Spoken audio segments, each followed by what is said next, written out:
So the UK edition of Love is Blind Season 2 delivered on the reunion. And as much as we were all shook Bis, we've been warned. Do I think the relationship's going to last? I don't know. We've heard it ourselves. I am torn down the middle. We raised our eyebrows on more than one occasion. You're a liar. You're a liar. And yet, we did what we know best. We hoped. It's the editing, we said. People change when they meet the one. Look at Cinderella. From a servant to a boss in a span of a prince. It's just rumors. Do not doubt the power of the spleen. And what did we get? What did we learn yet again? Well, some crazy folks be walking this earth. And yes, we're judging because we know better and would do better. Hopefully.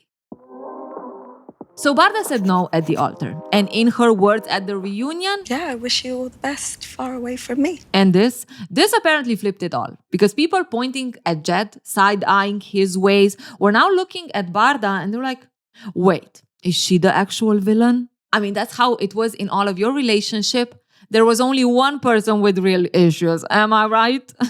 No, I'm not. Two people have problems. The Bardha and Jet storyline was the dominant man meets an independent woman and they try to make it work.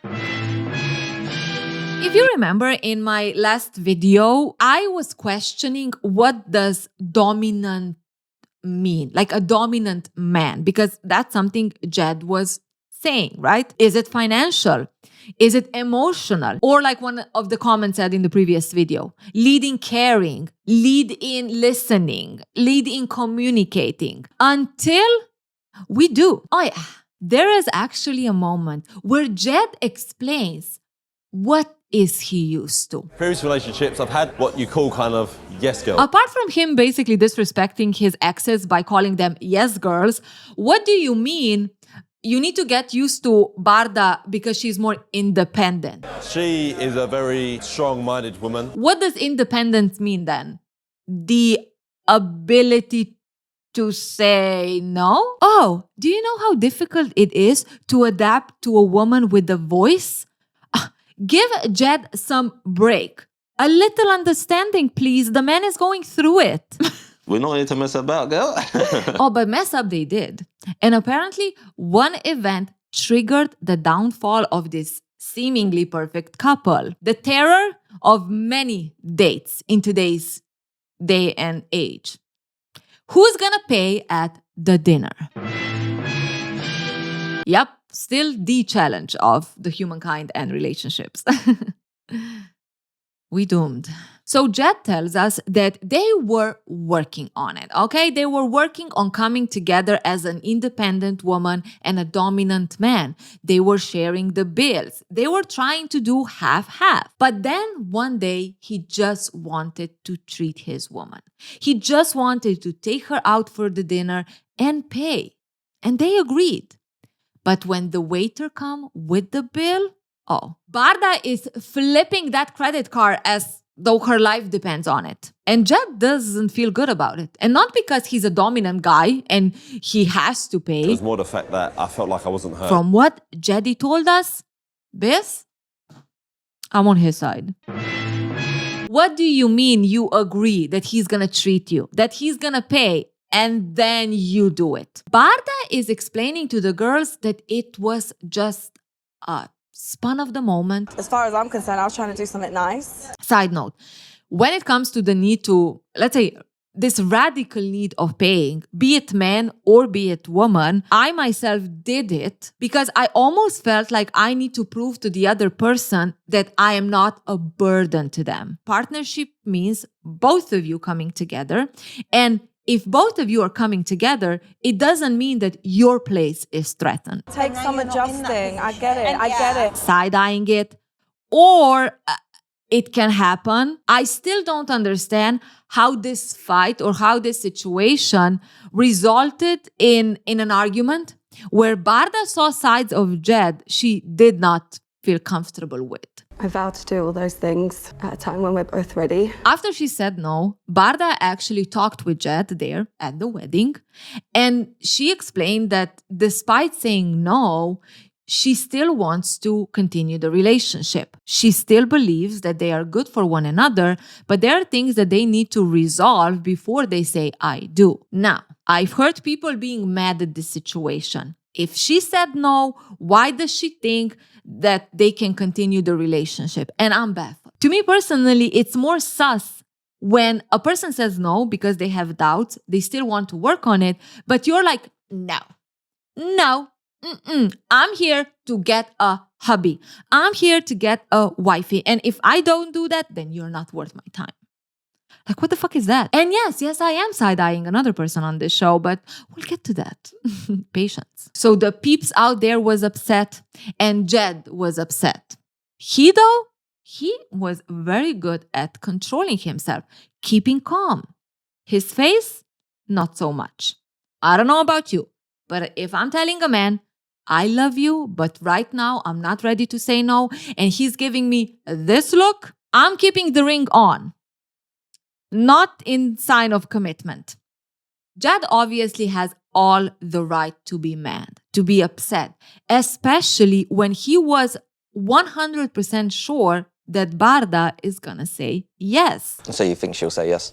Yeah. Maybe he himself wasn't that sure. Maybe his mother was also not sure about what he's gonna say. I didn't expect that from her. And at the end of the day, does it really matter? What are you gonna say? Yeah, it doesn't really matter, really. Why doesn't it matter? Now I'm gonna stretch it a little bit. Sometimes I like to have fun. Do you not want to say, I would also say no? Because then you can't be mad at Bardha. Other people can't be mad just at Bardha because, at the end of the day, you would also say no. Or you can't say that you would say yes because you don't want to look weak. In that moment, I had to say, my notes were like, what? But at the reunion, Jed reveals or shares that he would say yes, even though he knew that he wasn't 100% sure. It would have been an I do, but if you're not 100% into anything, you shouldn't do it. Did Jedi have some time to think about the answer? We don't know. Okay? The reality is that he himself knew that this might not be the best decision. So I ask you again, why is Bardha at fault for saying no? Jed showed me signs that were not compatible with the type of husband that I want. No matter how many keyboard warriors are like, how could she say no? Really? Really?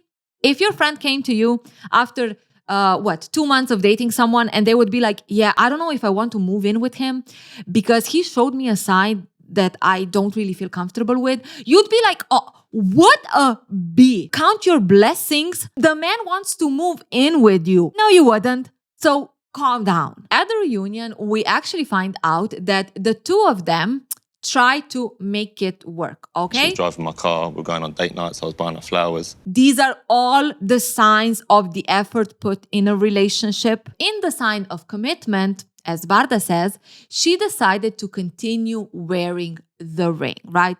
She admits it's a silly thing, but it was just my way of showing him that I am here despite saying no. And I think that was due to the guilt that I felt for hurting someone that I love. And she also shares that was probably the mistake numero uno. This sense of guilt was actually the driver in their relationship. I felt so guilty that I did a lot more than I should have. And there's an interesting layer to this, which I think is not so uncommon. If you're someone who is not used to putting yourself first or always prioritizes other people, the moment you make the decision for yourself, now you are doing everything possible to reassure that the other person is not impacted negatively by your decision. And as she said, it just backfired. That probably pushed you away because you just needed space. Yeah. And the cause of this final nail in the coffin? The gym. I know, another terror of many of us. So one day, Bardha and Jed are going to the gym to work out a little bit, and she's wearing the ring, but Jed is like, baby, hold on, let's twist that ring. There are some people here that might recognize me. The gossip will start and the show ain't out yet. Now, when they got home, Bardha felt some women's intuition. The people in the gym were not only Jed's potential, friends that could spread this gossip, it was also his ex. So Bardha was like, hold on. Was this about the show or was this about your ex not getting hurt? Which honestly, that could be a situation. Like we all know those examples when you're dating a guy, he cannot commit, and then you break it off, and then you find out that the man already has a baby with another woman, a marriage, a house, a vacation booked in Greece. And you put her in front of me? Oh, I definitely didn't put her in front of you. So a fight break off where Jed was like, no, it wasn't about my ex. Yes, she was there. And yes, that would make things awkward, but it was about the show. And Bardha was like, the show. Sure, Jedi, sure. I have no idea how this happened. Honestly, I don't know half of the things that happened between these two because each time they went at each other at the reunion, it was like, what is happening? 2 days later, Bardha was under the shower and the ring was off. Did it fall off? Did she put it off? We don't know. Mysterious thing happened in a bathroom. But when the time came to maybe put it back on, she was like, you know what? No. I mean, Jed asked me to take the ring off, so it is off. Okay? It is off. What now? They went to another dinner, and at this point, I'm thinking, did either of them realize that maybe dinners are not their safe space? Cook more at home? Jed sees that the ring is off, and this is where it all ended. Again, we don't know. Was there a communication? Wasn't there a communication? Because Bardha said that at that point, Jed was so angry, he didn't even want to talk about it. But then Jed saying that he wanted to talk about it, but then he was at work. Communicate. You refused. We were living together. You're at work. You can message It me. wasn't that big of a deal. Okay then. Long story short, Bardha walked away because she's seen sides of Jed she did not want to see in her hubby. I think it was so intense, so emotional that, like she said, there's nothing really to salvage. Now let's touch on another roar on the great web. I've seen a side of Jed I don't want in my future husband. There is this sense of everyone thinking she's alluding to aggression, which people say it's not fair because the way she says it, it's like, I'm not gonna say it because I don't want to paint him in a bad way. But at the same time, she leaves a lot of space for people to make their own assumptions. And people are thinking aggressiveness because it's the typical stereotype of Arabic men. I'm confused again. When did we switch from seeing what Jed himself is saying to we only think that way because he's half Arabic? How? Jed himself said that he's used to a yes girl. I don't know about you, but to me, I would expect that probably he doesn't react the best when there's someone in front of him who maybe doesn't do what he wants. The second thing that Jed himself told us is that he is the type of guy who doesn't know how to end an argument, right? I think she's better at parking it than me. You know me, I'm very, very stubborn in my ways. Jed himself told us he believes that you shouldn't go to bed angry. For me, I can't go to sleep on an argument. Never go to sleep on an argument. And lastly, if what Bardha was alluding to was not in some way, shape, or form problematic, why wouldn't Jed call her out on it? Why wouldn't you protect your integrity? Of course, maybe he is not the type who knows how to stand up for himself, but it doesn't match, people. You can't tell me you're used to being a dominant guy, but on the other hand, you wouldn't say that's bullshit.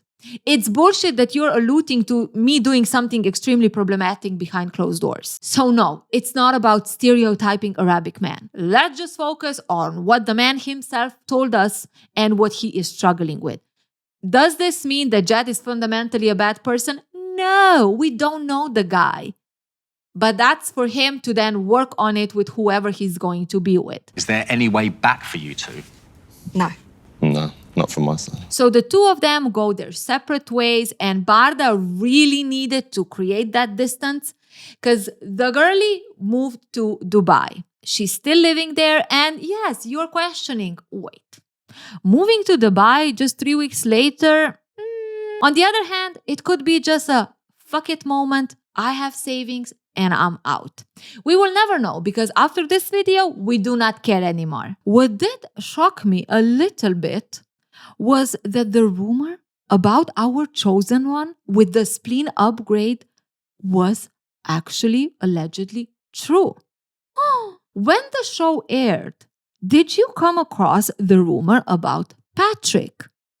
Neither have I. Wink, wink. Our new chosen one is a dada. A dada. And if you have a calculator next to you or Siri, then you might realize that the spleen was on something it shouldn't be on. So the rumor was that Patrick was in a relationship with someone on the outside. This someone got pregnant, but he was like, my spleen has spoken. I need to go to this show and find my true love and my wife. Why wouldn't someone who is going to get hit with a life-changing thing, aka getting a kid, also try to find another life-changing thing, their true love on a reality TV show? Like, I don't understand what was his plan. Oh my God. Let me tell you this. You know how we talked about having a family? Surprise! I already have one. Yeah, I like to be proactive. So that was a rumor that we were all kind of like, man, if this is true, it cannot be real, right? But just like that, Patrick, instead of blessing us with his presence at the reunion, he blessed us with a statement. As I embrace the joy of becoming a father. A statement that might have confirmed the rumors?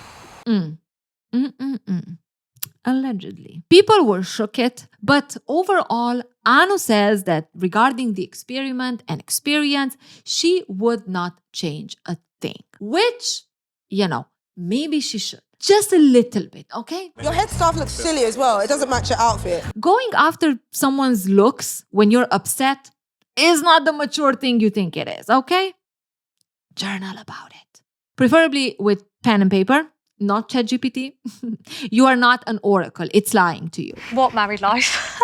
Speaking of questionable people applying to the show, 3 months after exchanging the vows and the I do's, Carl decided that it is not going to work. Carl and his best friend Billy both did. And just like that, Ashley and Sarover found themselves being single again in the same first week of January with apparently the same kind of script. No spark, loss of connection. Sarover shares that she fell in love with a man who she thought made her feel seen, heard, loved, appreciated. And then He walked away. just like that, he was off to the gym, never to return again. Shocked? Well, Carl's brother warned us. Billy's dad warned us. For sure, Jenna, I'll be back next week. And yes, sometimes families are the worst part of you, but sometimes families see the worst part of you and let others know. Now, here's the thing. Carl is very clear that technically Sarover herself didn't do anything wrong. Sarover herself was a perfect wife, a good wife. It's just him. He ain't built that way. The brother is also at the reunion, and he himself says that Sarover is a perfect woman. It's really down to him as a person. And instead of Carl recognizing that that's a fundamental problem I need to work on, he was like, yes, it's exactly what my bro says, okay? And of see Couldn't have explained around any better you. myself. Carl, it's not a personality quirk. It's a real issue. This would be so much better for him as a person to be like, yeah, I understood I have some serious challenges when it comes to commitment, and maybe I need to talk with a professional. Maybe I need to go to therapy.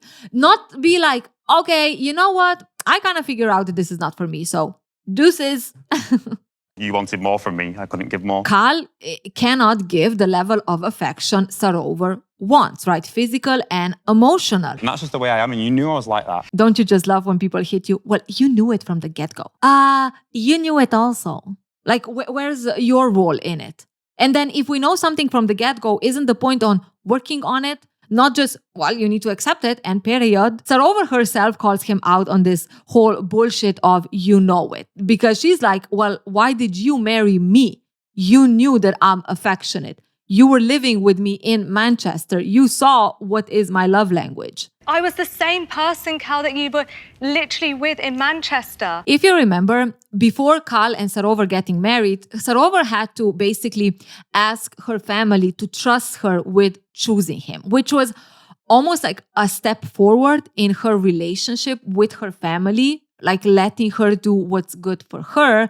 And let's not pretend that when we found out that Cal is actually a very problematic guy, that we were not looking at Sarover and just thinking, oh my God, how are you going to deal with your mother? Because if that was my mom, yeah, I wouldn't put her past doing some dance of I told you so. Bali, though, is classy. She's also at the reunion and she basically stands up for her daughter and also tells Cal that as much as he tries to say that things were genuine, the fact that it ended so abruptly, so fast after 3 months with no actual conversation about it, but just he decided and that's it, it makes it difficult for her to trust that this was ever genuine, which makes Cal very confused because he's like, I don't know what you people are on, but from my understanding, decisions are made on my own. You're Got like, music consult on a breakup. can I finish? There's 2 people in a marriage. Apparently, Cal didn't even have a conversation with Sarover about it. He was just like, this is the end.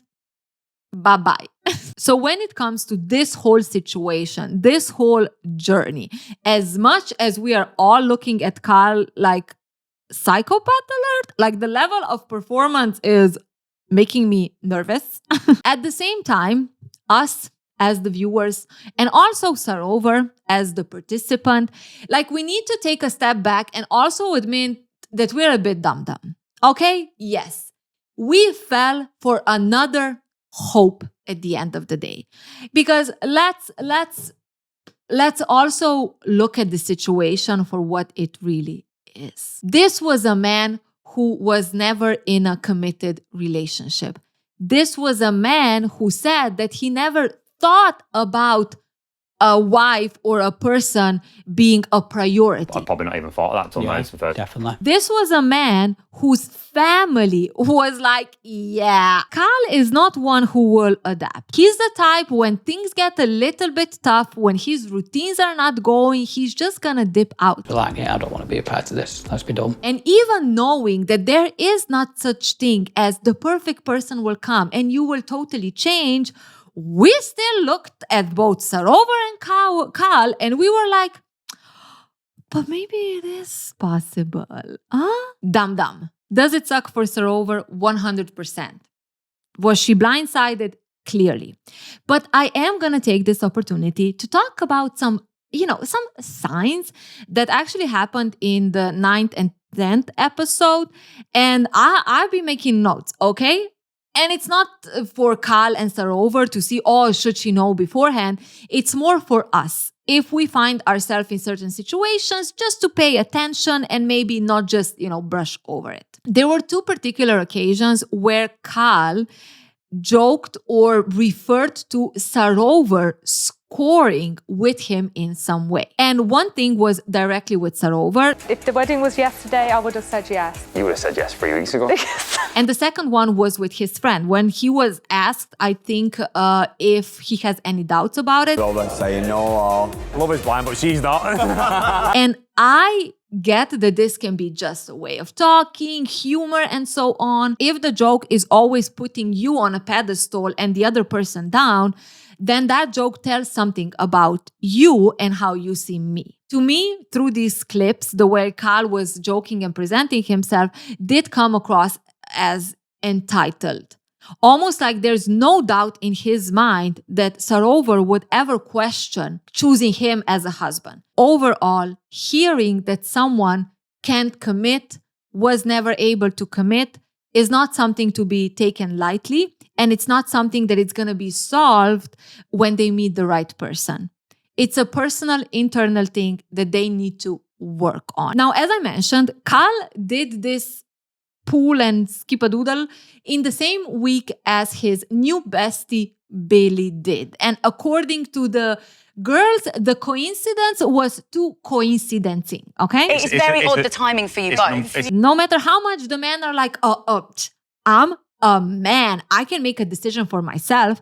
Or like Billy said, he is a sergeant, like he knows how to make decisions. Well, you made the wrong decision marrying me. Well, She said what she said. Now, between the two of us, we know that there's a unknown Love is Blind contract flying around or floating around. 3 months to the T. So Billy and Ashley had two main problems. And one problem was her job, being the cabin crew, which Billy was, not really fond of. And the second one was their lifestyles in a way, specifically around routines, regimens, food, and so on, where Billy seems to be very strict and Ashley seems to be more flexible.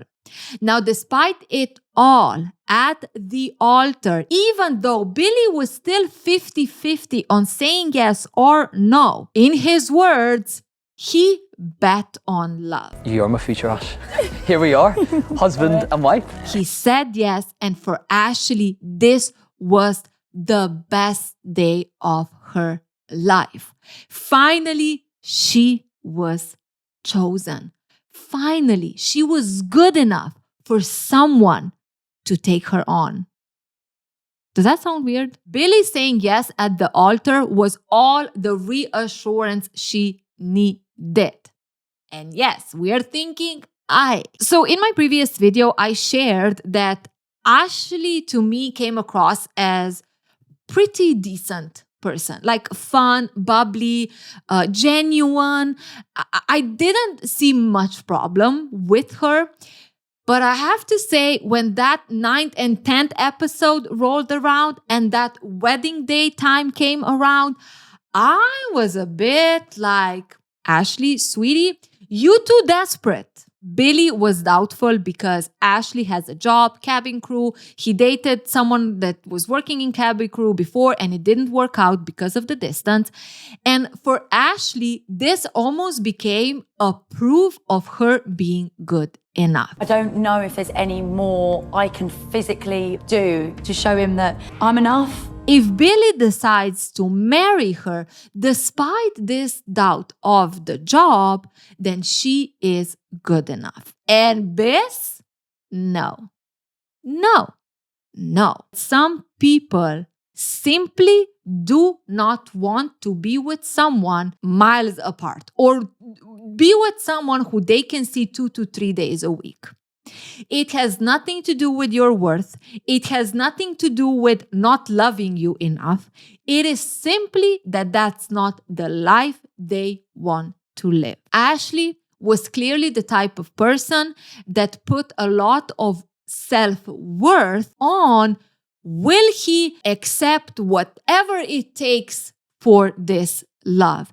And it feeds into the idea of love can conquer everything. What kind of love is it if at the beginning it requires so much sacrifice from you? Is it fair to ask Billy to just deal with the job because otherwise they're so perfect? If I was in Ashley's position, I would take a step back and I would try to understand, why am I so desperate to be proven as worthy by being chosen by a man, by getting that wifey status? Saying that, on Billy's side, the fact that he still decided to say yes at the altar, despite knowing that this job is a problem. I'm going to take a chance on love every single time. I'm a hopeless romantic. And while that could be the reason, there are also situations where someone tells you, I choose you despite this, but you need to make sure that this won't affect us because you knew that I have a problem with this. At the reunion, though, according to both of them, the job wasn't really a problem. And in Ashley's words, That little fear he had, squash it. and while things were going kind of good, Christmas came around. And Ashley's family and friends were a little bit suspicious about Billy. According to them, he was not into it. He was cold and his whole behavior was a little bit icy. So after that, the two of them sat down and Ashley was shocked. Because the same way as Carl told Sarover, Billy was now telling to Ashley that there is no spark, that the connection is lost, and they are just not good for one another. This conversation was gut-wrenching. She knew that maybe they have things to work on, but she didn't know that there's no spark between them, that he's not feeling it anymore. She thought that there are just problems in general that they need to work on, but not that his feelings towards her actually changed. Now, Billy is like, Ashley, I've tried. I've put everything that I got into this. And Ashley is looking at him, and I'm looking at the TV. 3 months, really? Is that giving a marriage a go? Particularly on your second marriage. People, 3 months is the honeymoon phase usually. Both Carl and Billy are just so delusional of trying to say how they tried to make it work. 3 months. 3 months. No, this was so bad. I wish he was braver. I want someone with a backbone. Ashley was serving him all the cakes she couldn't eat in the time being. Now, despite it all, Ashley has a final speech. She shares that she is proud of herself to be so brave, to go on this show and to share and be open. Being brave every single day of that experiment and exposing myself. And she deserves someone to love her for who she is. 365 days of the year and to love her unconditionally. And she is proud of that. And I'm like, Ashley, sweetie, you need to journal. I do not know about you, but as much as I'm side-eyeing Billy, I cannot help but side-eye Ashley. It was your decision to go on this show, and the show requires to be open and vulnerable and so on. These are not Hunger Games where you volunteered and was brave to go into the wilderness to protect your family. Let's calm down. To be open and vulnerable in dating, yes, you can say it's a brave thing, but if you want to actually find someone, it's the only thing that is the right thing. It's the basic. I understand what she was trying to say, but I can't help but feel like she didn't really, at least she didn't say it in this reunion, recognize her role in this whole situation and her need to get married.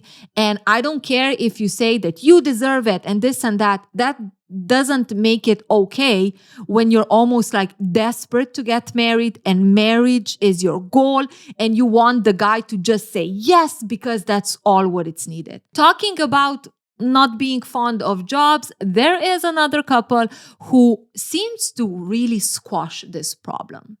Megan and Kieran were the only couple that actually stayed married. It's been a year. They show us a highlight reel of how perfect they are for one another, and overall good for them. Now, the fact that Megan is also someone who never loved anyone but Kieran and that got married in 6 weeks, so far it seems that everything is good. Maybe at the end of the day, they showed us that sometimes it is possible. But there was a confession that had to be made by Kieran. I'll be honest, I was the only one that said there was a curtain. The photo booth did not have a curtain, which I guess is very relevant.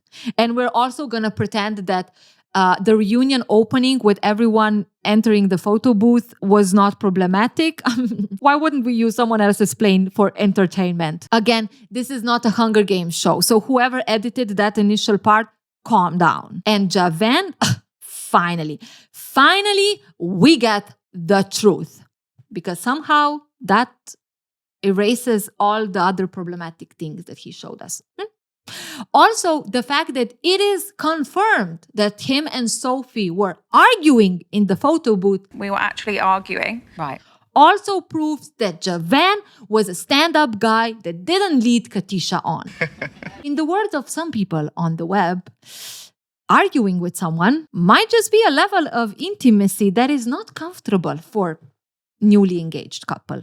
Sophie apologizes to Katisha, looking back, seeing how flirtatious the two of them were with one another. Katisha accepts that apology. What I didn't appreciate is how Javan, and it seems also Sophie, I don't know how, but suddenly Sophie was the one who was doing all of this. Sophie was the one who was cheeky. You know, Javan is just a jokey guy. Side note, the looks Katisha was serving the whole reunion, oh my God, perfection. Like I don't know if she has a resting bitch face, but the amount of times when people were talking, she was just like gold. But overall, I'm sure that we're going to see one or two of these cast members in some version of Perfect Match. So until then, if you want some more insights and discussions on dating and relationships and so on, pick your choice. Trust your individuality.